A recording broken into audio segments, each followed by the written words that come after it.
ನಮಸ್ಕಾರ ಸ್ನೇಹಿತರೆ, V commerce ಕ್ಲಾಸಸ್ಗೆ ತಮ್ಮೆಲ್ಲರಿಗೂ ಪ್ರೀತಿಪೂರ್ವಕವಾದಂತಹ ಸ್ವಾಗತ. In the previous class we are discussed about the business statistics introduction. So previous ಕ್ಲಾಸಲ್ಲಿ ನಾವು ಬಿಸ್ನೆಸ್ ಸ್ಟ್ಯಾಟಿಸ್ಟಿಕ್ಸ್ಗೆ ಸಂಬಂಧಪಟ್ಟಂತಹ ಚಾಪ್ಟರ್ಗಳು ಏನೇನು ಬರ್ತವೆ, what you mean by business statistics, what you mean by data ಅನ್ನೋದ್ರ ಬಗ್ಗೆ ನಾವು ಸ್ಟಡಿ ಮಾಡಿದ್ವಿ. ಸೊ ಕ್ವಿಕ್ ರಿವಿಷನ್ ಅನ್ನು ತಗೊಳ್ಳೋದಾದರೆ, ಸೊ ಬಿಸ್ನೆಸ್ ಸ್ಟ್ಯಾಟಿಸ್ಟಿಕ್ಸ್ ಮೊದಲು business statistics.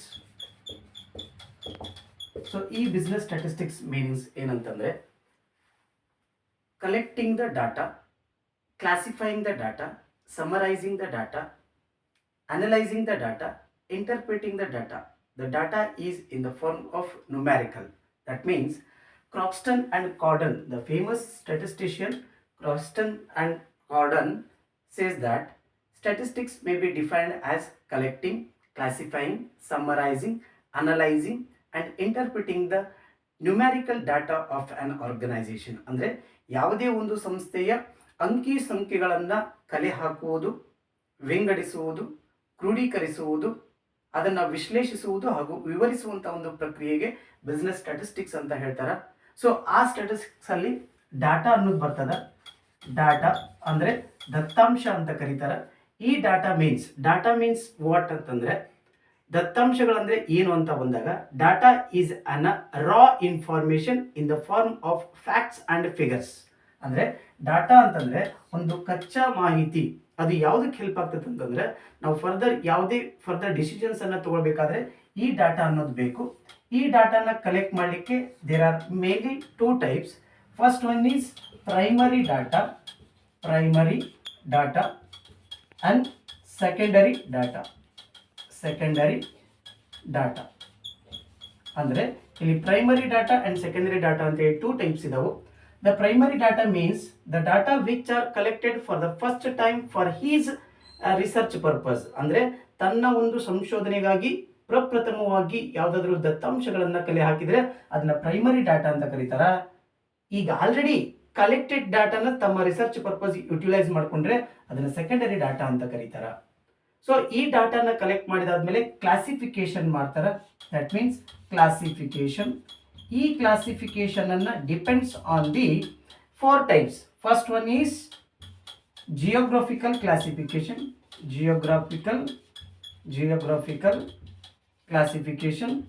Second one is chronological classification. Third one is qualitative classification. Fourth one is quantitative classification. So ಈ four types ಮೇಲೆ ಡಾಟಾನ classification ಮಾಡ್ತಾರೆ. ಅದರಲ್ಲೂ ಕ್ವಾಂಟಿಟೇಟಿವ್ ಕ್ಲಾಸಿಫಿಕೇಶನ್ ಅನ್ನ ನಾವು ಮೇನ್ಲಿ ಸ್ಟ್ಯಾಟಿಸ್ಟಿಕ್ಸ್ ಅಲ್ಲಿ ನೋಡ್ತೀವಿ. ಸೊ ಈ ಕ್ವಾಂಟಿಟೇಟಿವ್ ಕ್ಲಾಸಿಫಿಕೇಶನ್ ಇಟ್ಕೊಂಡು there are mainly 5 measures are there. Measures of central tendency ಅಂತ ನೋಡ್ತೀವಿ. So measures of central tendency ಅಂತ ಬಂದಾಗ, ಈ ಮೆಜರ್ಸ್ ಆಫ್ ಸೆಂಟ್ರಲ್ ಟೆಂಡೆನ್ಸಿಯಲ್ಲಿ ಮೇನ್ ನಮಗೆ ಕ್ವಾಂಟಿಟೇಟಿವ್ ಡಾಟಾ ಬೇಸ್ ಮೇಲೆ ನಾವು ಮೆಜರ್ಸ್ ಆಫ್ ಸೆಂಟ್ರಲ್ ಟೆಂಡೆನ್ಸಿಯನ್ನು ಪ್ರಿಪೇರ್ ಮಾಡ್ತಾ ಹೋಗ್ತೀವಿ.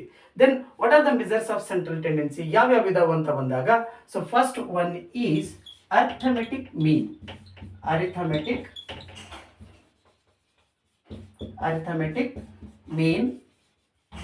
Second one is median. Third one is mode. Fourth one is geometric mean.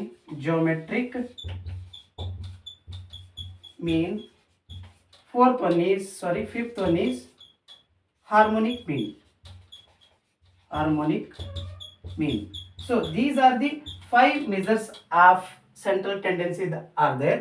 In the median there are 3 partial values are there, which are quartile, decile, then percentile. These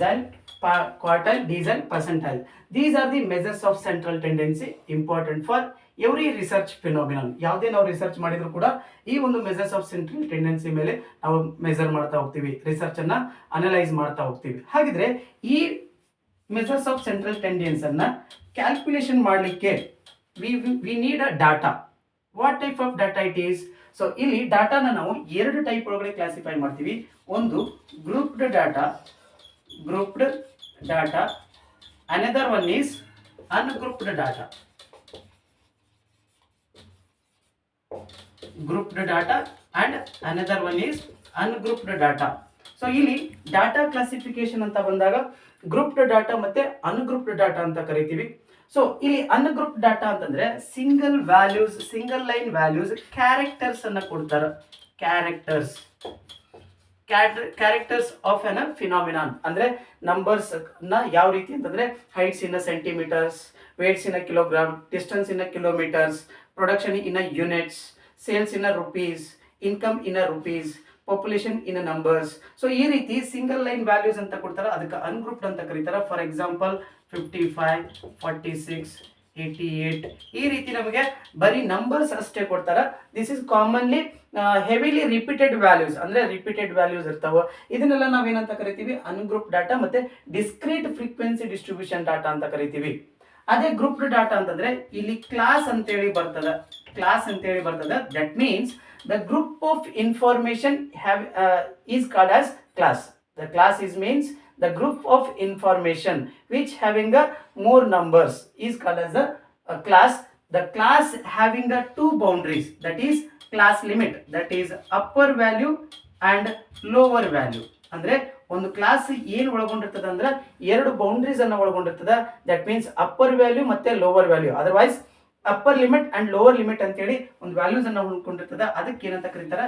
class ಅಂತ ಕರೀತಾರೆ. For example 0 to 10, 10 to 20, 20 to 30 ಈ ರೀತಿ classes ಅನ್ನ ಒಳಗೊಂಡಿರ್ತದೆ. ಅಂದ್ರೆ group of information ನಾವು classes ಅಂತ ಕರಿತೀವಿ. ಈ ಕ್ಲಾಸ್ ಎರಡು ವ್ಯಾಲ್ಯೂಸ್ ಅನ್ನ ಒಳಗೊಂಡಿರ್ತದೆ, ದಟ್ ಈಸ್ ಅಪ್ಪರ್ ವ್ಯಾಲ್ಯೂ ಮತ್ತೆ ಲೋವರ್ ವ್ಯಾಲ್ಯೂ. ಸೊ ಇದರಲ್ಲಿ ನಾವು ಕ್ಲಾಸ್ ಅಂತ ಬಂದಾಗ ಕ್ಲಾಸ್ ಅಂತ ನೋಡ್ತೀವಿ.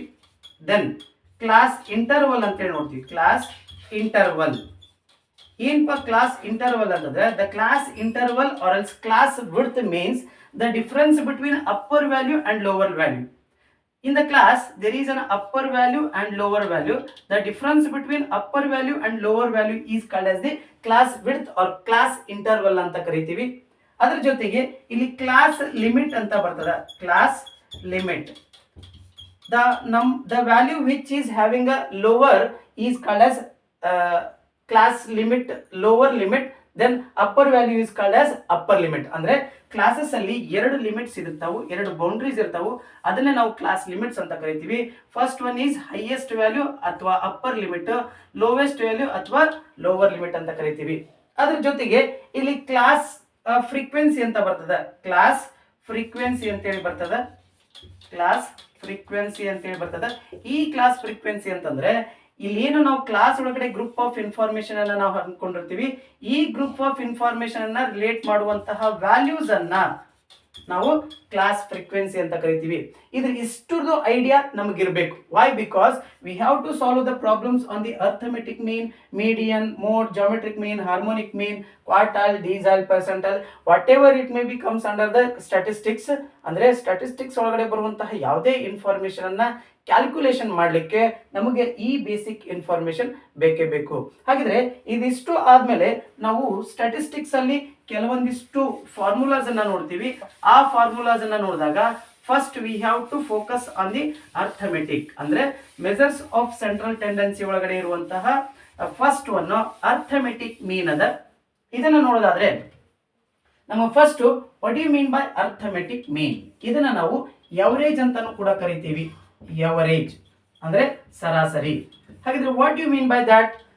Arithmetic mean means it is a process of dividing the total amount by the number of variables. ಅಂದ್ರೆ dividing the sum of variables by the number of variables. ಅಂದ್ರೆ ಕೊಟ್ಟಂತಹ ಅಂಕಿ ಅಂಶಗಳ ದತ್ತಾಂಶಗಳ ಒಟ್ಟು ಮೊತ್ತವನ್ನ ನಂಬರ್ ಆಫ್ ಇನ್ಫಾರ್ಮೇಶನ್ ಇಂದ ಡಿವೈಡೆಡ್ ಬೈ ಮಾಡಿದ್ರೆ ನಮಗೆ ಎವರೇಜ್ ಸಿಗ್ತದ ಅರ್ಥಮೆಟಿಕ್.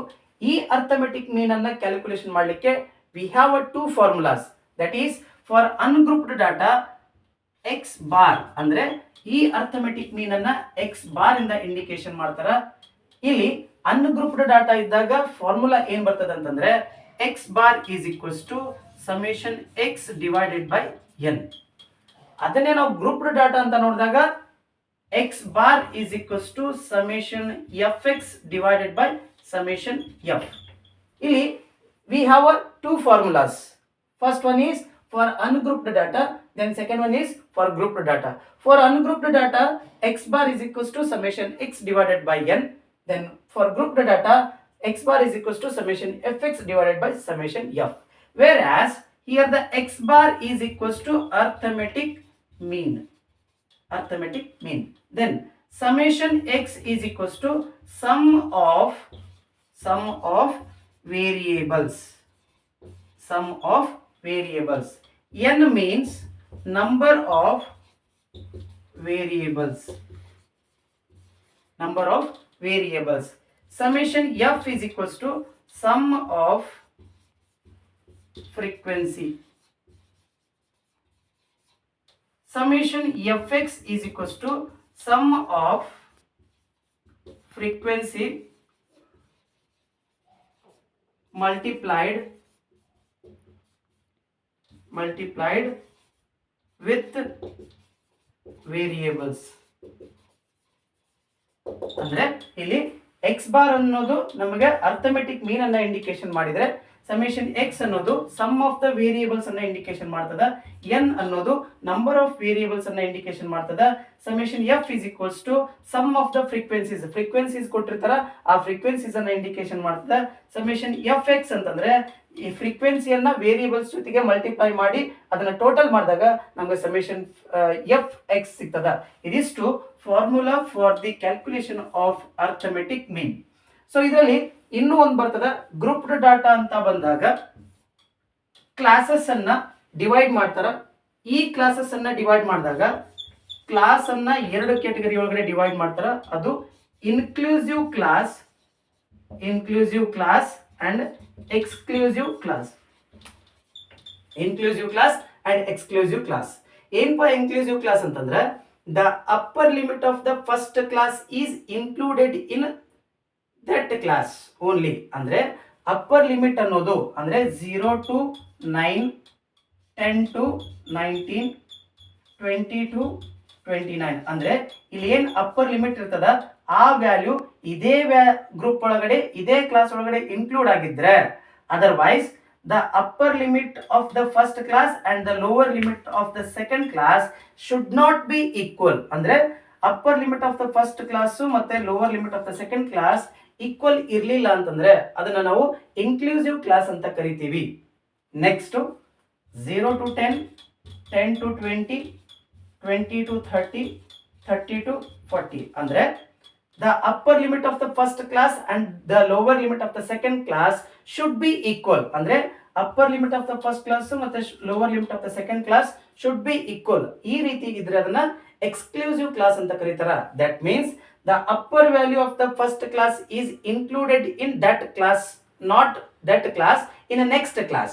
ಅಂದ್ರೆ ಸಪೋಸ್ ವೇರಿಯೇಬಲ್ಸ್ ಅಲ್ಲಿ 10 ಏನಾದರೂ ಇತ್ತು ಅಂತಂದ್ರೆ ಆ 10 ಅನ್ನ ಈ ಕ್ಲಾಸ್ ಒಳಗಡೆ ತಗೊಂಗಿಲ್ಲ, ನೆಕ್ಸ್ಟ್ ಕ್ಲಾಸ್ ಒಳಗಡೆ ತಗೋಬೇಕು. ಇದನ್ನ ನಾವು ಕ್ಲಾಸ್ ಲಿಮಿಟ್ಸ್ ಅಥವಾ ಕ್ಲಾಸ್ ಇಂಟರ್ವಲ್ಸ್ ಅಥವಾ ಕ್ಲಾಸ್ ಡಿವೈಡಿಕೇಶನ್ ಮತ್ತೆ ಅನ್ಗ್ರೂಪ್ಡ್ ಗ್ರೂಪ್ ಡಾಟಾ ಅಂತ ಕರಿತೀವಿ. ಸೊ ಇದಿಷ್ಟು brief introduction about the arithmetic mean. So next class ಅಲ್ಲಿ ನಾವು ಅರ್ಥಮೆಟಿಕ್ ಮೀನ್ ಮೇಲೆ ಇರುವಂತಹ ಒಂದು ಪ್ರಾಬ್ಲಮ್ಸ್ ಅನ್ನ ಯಾವ ರೀತಿಯಾಗಿ ಸಾಲ್ವ್ ಮಾಡಬೇಕು ಅನ್ನೋದನ್ನ ನೋಡೋಣ. ಸೊ ಈ ಒಂದು ನೆಕ್ಸ್ಟ್ ಕ್ಲಾಸ್ ಒಳಗಡೆ ಅರ್ಥಮೆಟಿಕ್ ಮೀನ್ ಮೇಲೆ ಅನ್ಗ್ರೂಪ್ ಮತ್ತೆ ಗ್ರೂಪ್ ಯಾವ ರೀತಿಯಾಗಿ ಕ್ಯಾಲ್ಕುಲೇಷನ್ಸ್ ಅನ್ನ ಮಾಡ್ಬೇಕು ಅನ್ನೋದನ್ನ ನೆಕ್ಸ್ಟ್ ಕ್ಲಾಸ್ ಒಳಗಡೆ ನಾವು ನೋಡೋಣ. ಸೊ ಈವರೆಗೂ ಈ ಒಂದು ಮೆಜರ್ಸ್ ಆಫ್ ಸೆಂಟ್ರಲ್ ಟೆಂಡೆನ್ಸಿ ಬಗ್ಗೆ ಬ್ರೀಫ್ ಇಂಟ್ರೊಡಕ್ಷನ್ ಅನ್ನ ವೀಕ್ಷಿಸಿದಂತಹ ಎಲ್ಲ ವಿದ್ಯಾರ್ಥಿಗಳಿಗೆ ತುಂಬ ಹೃದಯದ ಧನ್ಯವಾದಗಳು. ನಮ್ಮ ಈ V commerce classes YouTube channel ಅನ್ನ ನೀವು ಸಪೋರ್ಟ್ ಮಾಡಿ, ಸಬ್ಸ್ಕ್ರೈಬ್ ಮಾಡಿ, ಶೇರ್ ಮಾಡೋದ್ರ ಮೂಲಕ ಸಪೋರ್ಟ್ ಮಾಡ್ಬೇಕಂತೇಳಿ ಈ ಮೂಲಕ ವಿನಂತಿ.